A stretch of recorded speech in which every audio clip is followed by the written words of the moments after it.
Hello everyone, Mike Stokes, Wildlife. I'm starting a new series which I titled Mind, Body, Planet. And the idea is this series is not much of a departure from the old series, but it's a little bit of a departure, more of a refinement. So Mind, Body, Planet, and it's about how does our mind and our beliefs affect the totality of our individual and our public and environmental and ecological life? And how do our body affect our mind, affect the planet? And how does the planet affect the body, the mind? And then in between the planet and the body is your friends and your family and your city, your neighborhood, those people you work with, the environment you live in, the society you're a part of, the anthropology, the religion that you subscribe to or don't subscribe to, the heat, the nature or lack thereof, the political system, the economics. So you get the basic idea. The basic idea is that everything is connected and everything is always influencing everything else. And so that's the big idea. And so in this series, I want to explore that in more depth.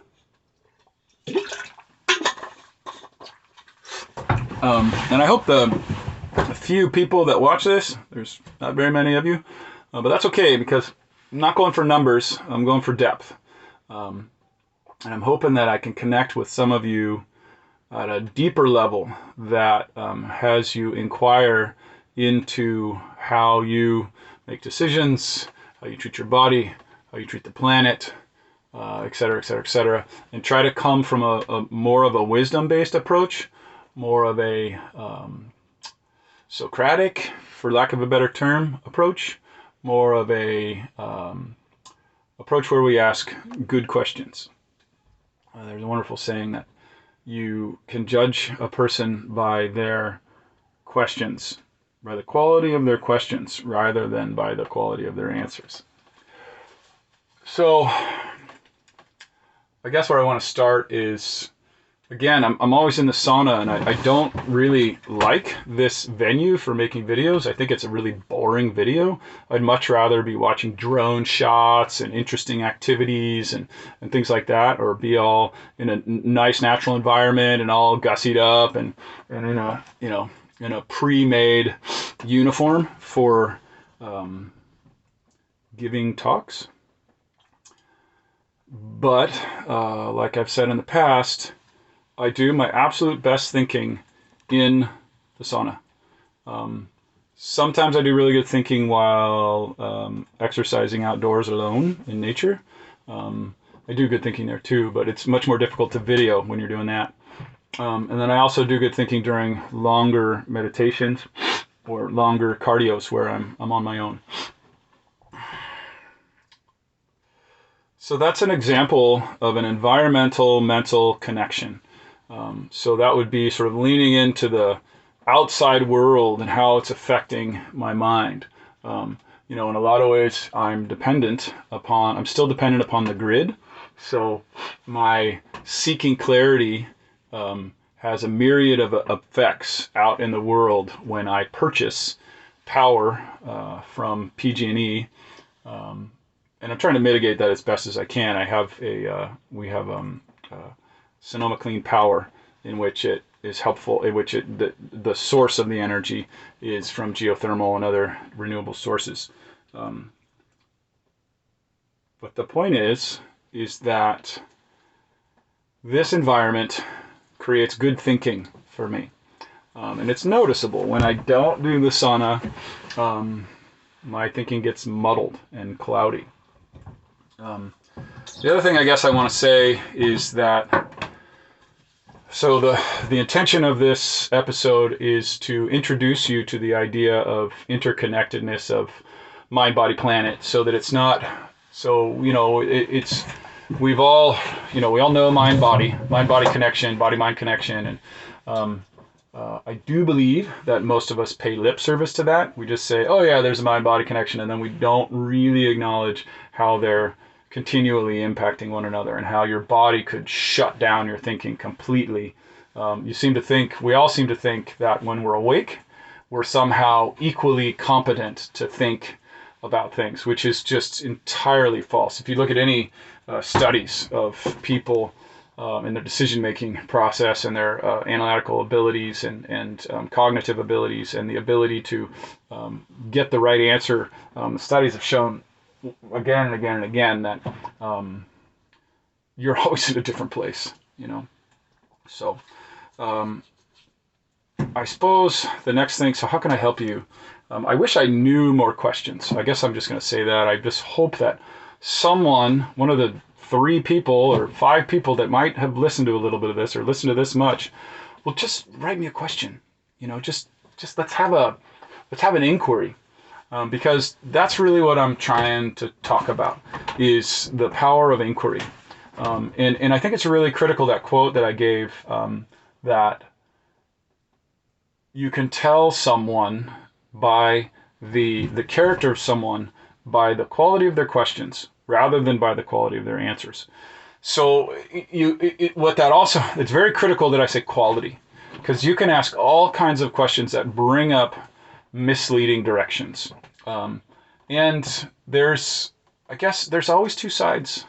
So when you start asking questions, then you open yourself up to be influenced. And that's the real rub. None of us really want to be influenced without our permission. So it's, you have to give permission to let other people influence you. Like, if you don't want to be influenced by me, well, you're just going to turn this off, and that's fine. I respect that decision.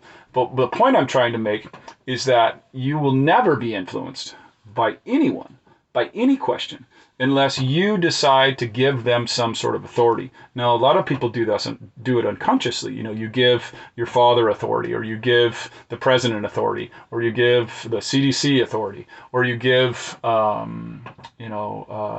your fire chief authority, or you give your doctor authority, or you give your culture authority, or you give your religion authority. And whatever you choose to see, you don't even choose it, whatever you have come to believe, some people choose it, some people don't, and whatever you've come to believe is a credible source of information, that source is going to influence you. So I'm sure some of the people that are watching this are Americans who are progressives. I actually have taken a long hiatus from progressive media, and I've also I'm not replacing it with conservative media. I'm just following as diverse threads as I possibly can that are in any way I can figure out a little less sort of wrapped up into one cultural narrative or another cultural narrative, because I believe that one of the most important things that we do in this time, and I think throughout time, I think it's a perennial problem, is those of us who seek to have a higher wisdom, to seek to have a methodology that transcends the cultural norms, we have to learn to see where we've been influenced by those cultural norms, and then learn to re-choose or reject those cultural norms. And the rub about that becomes that our natural tendency is to go with psychological confirmation bias and identity bias and desirability bias. So all of those things are going to stack the cards against us, so that we're going to keep moving in the direction of information that self-reinforces what we already know to be true, which in a lot of ways takes you farther and farther away from the truth. I was talking about this morning, and I really think the best way to discover the truth is to, first you have to kind of break yourself down. I did a training years ago in which the whole point of the training was to break apart every single conceived belief structure that I had. It basically did everything in its power, the people who ran this and the structure itself, was doing everything in their power to sort of deprogram how I had unconsciously programmed myself. And in some respects it worked. In some respects I was able to let go of some programming that I had. Some of the programming was just simple family stuff, like my father's to blame for my parents' divorce, or my grandfather was mean and domineering, and he owed me an apology. And when I came out of that, I realized through this painful inquiry into what I knew, what I was experiencing, into my past, that my father was just as much to blame for my parents' divorce as my mother. That's just the way it was. It didn't help me to hold on to this idea that somehow he was culpable and she wasn't. And then he left her. I had all the reasons. He left her. There was another woman that showed up immediately. I don't really know whether they were in communication before. He used to tell me stuff that wasn't appropriate about my mom when we were still in the house together, trying to sort of separate me from her emotionally, or in a belief structure. And I forgive him for all that stuff. He was really trying to do the best he could. But in the past, I was really mad. I really thought that he totally blew it. But so the point of the story is that we all have to go through a process of questioning our sacred cows, the sacred cows that we hold to be true. And hopefully this is why this stuff that I'm putting out here is not that popular, is because most people don't want to hear it. And I hope that you're one of the people that wants to hear it. One of the things that I realized in my own journey is that every time I do start to deconstruct some of my sacred cows, some of my previously held truisms, I get torn apart. Everybody gets torn apart. It hurts. I feel lost. And I guess that's the rub. That's the thing I'm trying to say in this talk, is that you can't.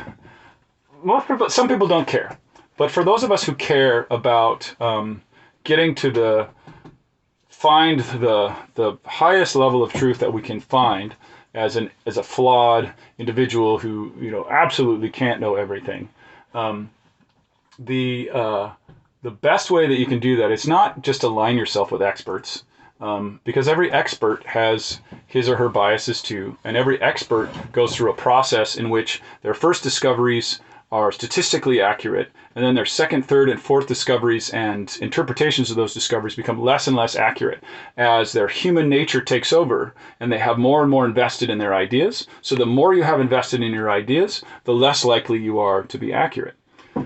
So when you peel apart one of your ideas, just trying to think of an idea that I'm peeling apart that I can share with, that will have integrity in my life and with my current circumstances. Well,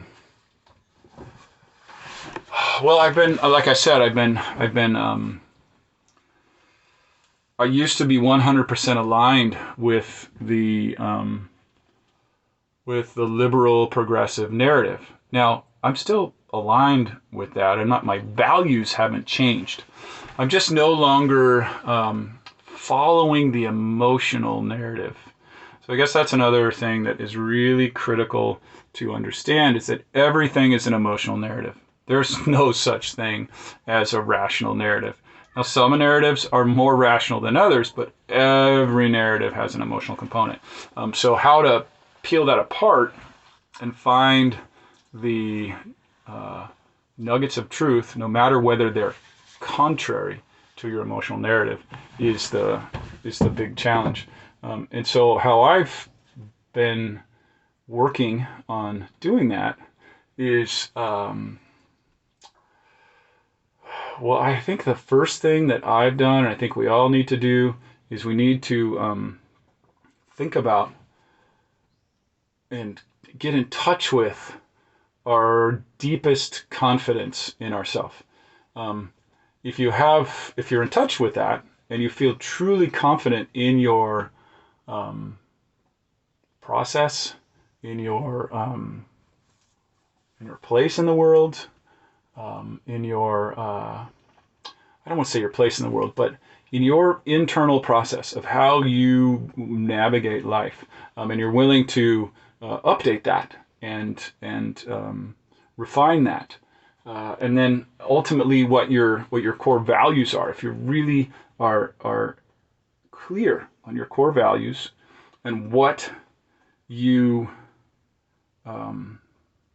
want for yourself and for the world, then when somebody challenges one of your core assumptions, you might be able to hear it.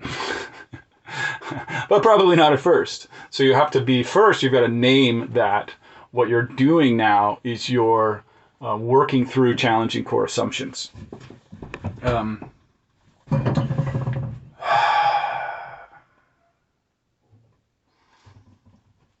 mean, I feel like my whole life has been pointing me in this direction. And in a lot of ways, I've been kicking and screaming. I haven't wanted to go down this road. And I've been dragged here. It's the hero's call. The hero is called to a mission to make life a better place. My father just texted me and it came up on the screen, and I did the same thing with him. I was really trying to be honest. I was trying to pick apart my assumptions and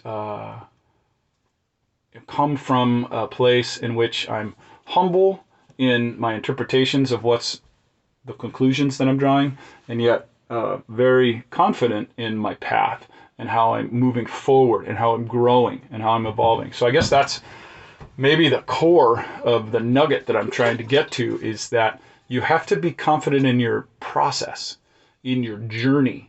Here's our journey. This is great. I'm usually so serious when I have these conversations. There's no room for humor.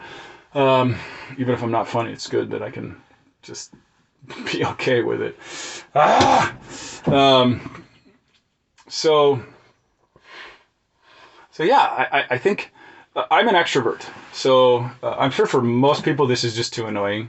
Nobody wants to hear me blah, blah, blah, blah, blah, for 20 minutes or 30 minutes or however long I go on these things. I gotta turn the heat up. So I turned the heat down because I was gonna have to get out.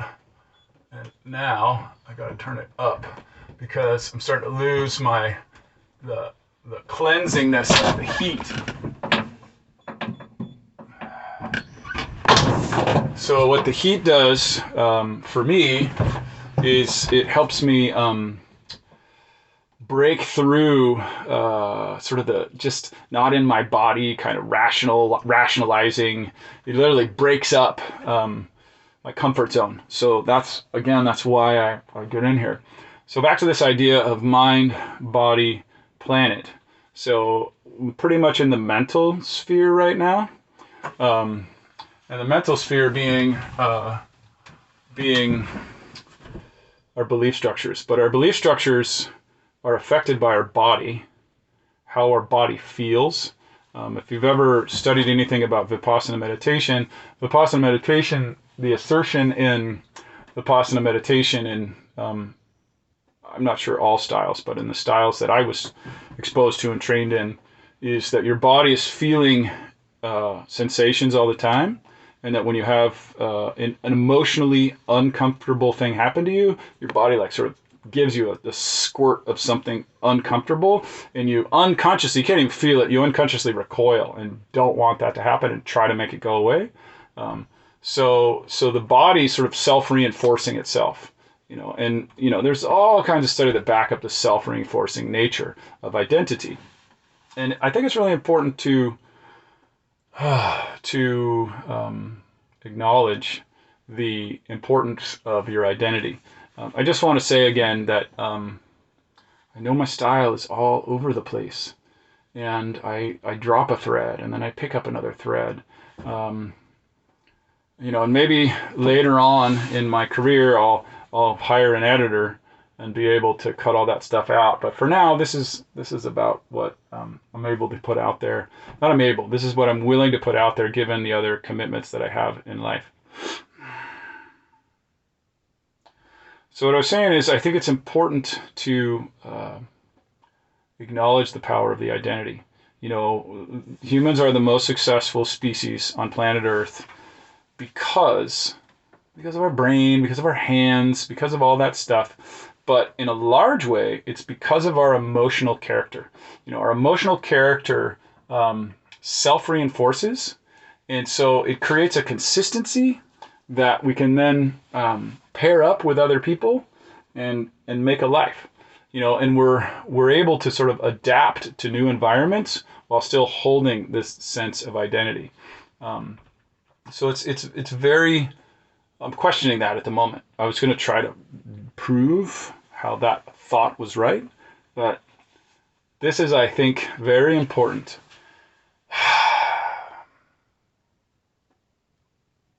Nobody wants to say that what just came out of their mouth might be a bad idea. So I'm just going to practice. That whole idea about identity having survival value, I don't think it's a bad idea, but I really don't know how it works. I think probably it's true. It just makes logical sense if you think about it. If you think about, we wouldn't have been given this identity and emotional nature if it didn't have some survival value, but I really don't know what it is. So a lot of times what we do is we get on a thread of talking about something or thinking about something, and then rather than go back and check the idea to see if it was actually a good idea, we just roll with it. We just run with it. And that leads most of us, most of the time, or all of us some of the time, to have a pretty disconnected view of reality.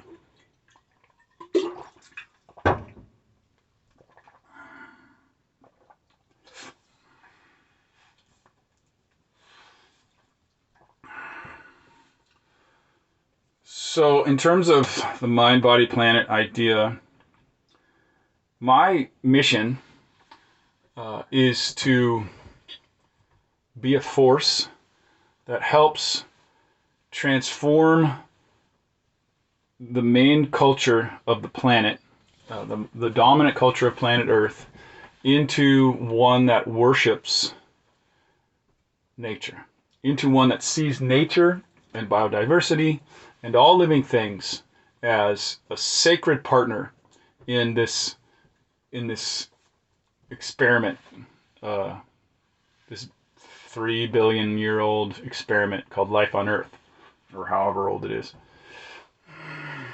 So that's my mission. I probably should have said that up front, but again, I'm doing my best to organize my thoughts. But this is a venue where I want to really just put it all out there, and then I'll refine it later.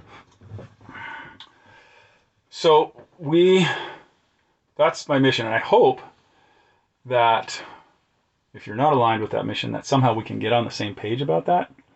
I don't really know that I'm the person to convince. I mean, I could try. I guess that's what I need to be working on, is how to convince anybody who's not already on board with that to get on board with that. Maybe you'll do that. I don't know. Maybe that's your job, and maybe we'll work on it together. I don't know. But back to sort of what I think is the core of our own effectiveness and our own ability to get to that place where we truly are honoring the highest potential of humans on Earth and our highest individual potential within that, humans on this beautiful green and blue sphere. Sorry, my brain went a little negative about how it's becoming a little bit browner every day, but that is, I don't want to go there. We all know that that's the truth. So I just said the T word, truth.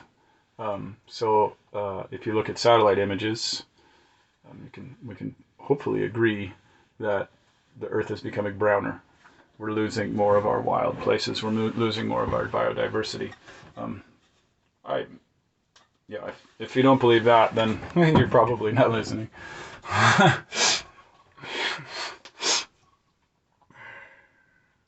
But how can we become better evangelists for planet Earth, for biodiversity, for life on Earth?